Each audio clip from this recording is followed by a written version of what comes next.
Peut-on lire des romans à des enfants qui ne savent pas encore lire?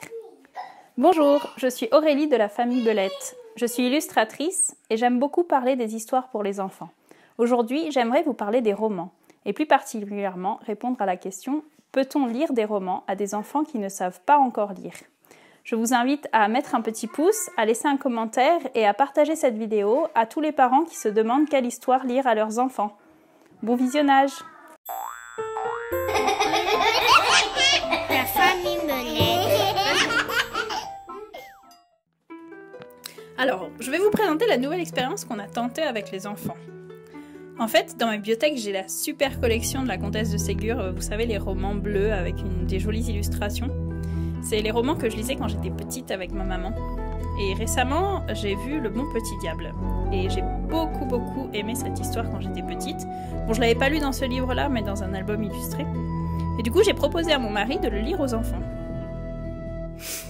Donc, pour ceux qui ne connaissent pas l'histoire, Le Bon Petit Diable raconte l'histoire de Charles, un jeune garçon écossais qui est orphelin et qui, depuis la mort de son papa, vit chez sa cousine, Madame Macmish, qui est très méchante, très avare et qui, finalement, le maltraite.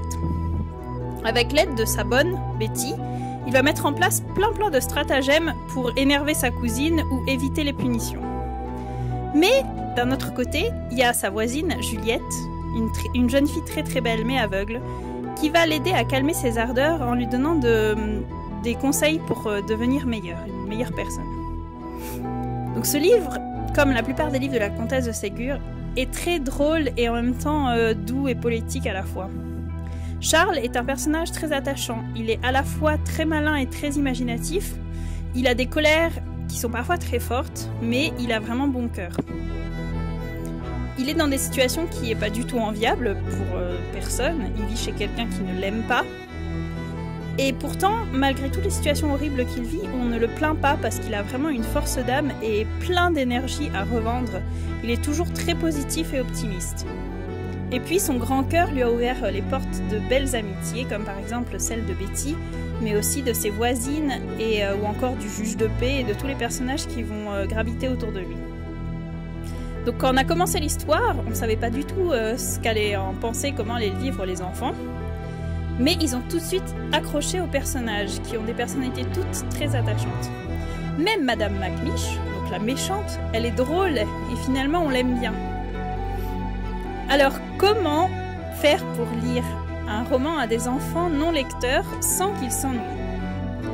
Alors la clé, c'est d'abord, je pense, de prendre son temps, d'accueillir leurs questions à tout moment, de se laisser interrompre.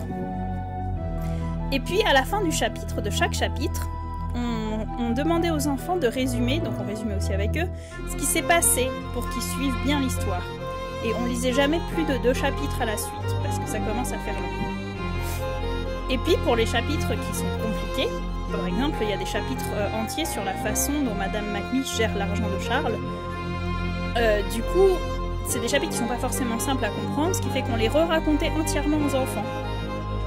Mais en fait, ce n'est pas gênant de prendre son temps comme ça. Et puis surtout, il faut garder à l'esprit qu'ils n'ont pas besoin de comprendre tout dans le détail pour apprécier l'histoire.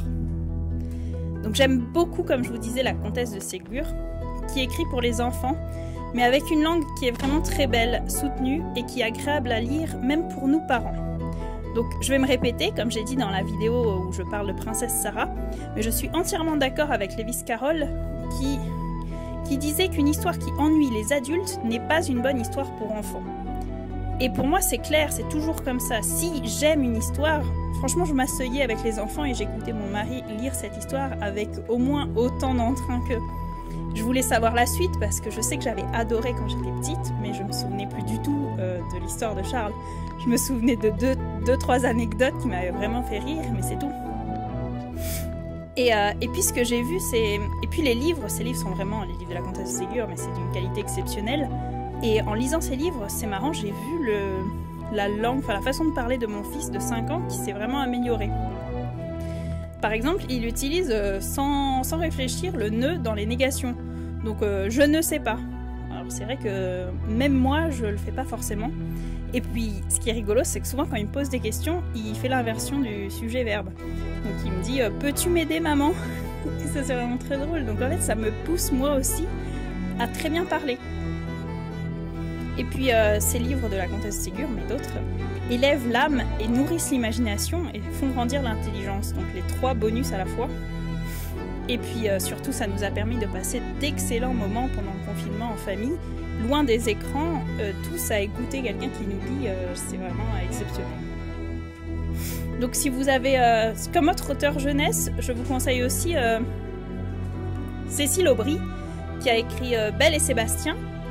Il y a aussi Franz Hodgson Brunette, qui a écrit La Petite Princesse, donc, dont le dessin animé Princesse Sarah, dont je vous ai fait une vidéo, est inspiré. Il a aussi écrit Le Petit Lord Fauntleroy, qui raconte l'histoire d'un petit garçon qui hérite d'une grande fortune et qui va vivre chez quelqu'un qui ne l'aime pas non plus. Et toutes ces histoires-là ont en commun de mettre en scène des enfants. Mais en même temps, même si les héros sont des enfants, c'est tellement bien écrit et tellement... l'histoire est tellement entraînante que ça plaît aussi aux adultes. Il y a aussi bien sûr l'incontournable Jules Verne. Par contre celui-là, je le conseille vraiment pour les plus grands. Donc mes enfants ont 5 et 3 ans, donc beaucoup plus grands parce qu'il y a beaucoup de techniques. Le langage est très technique et donc en fait pour les enfants ça demanderait beaucoup trop d'explications pour que l'histoire soit claire.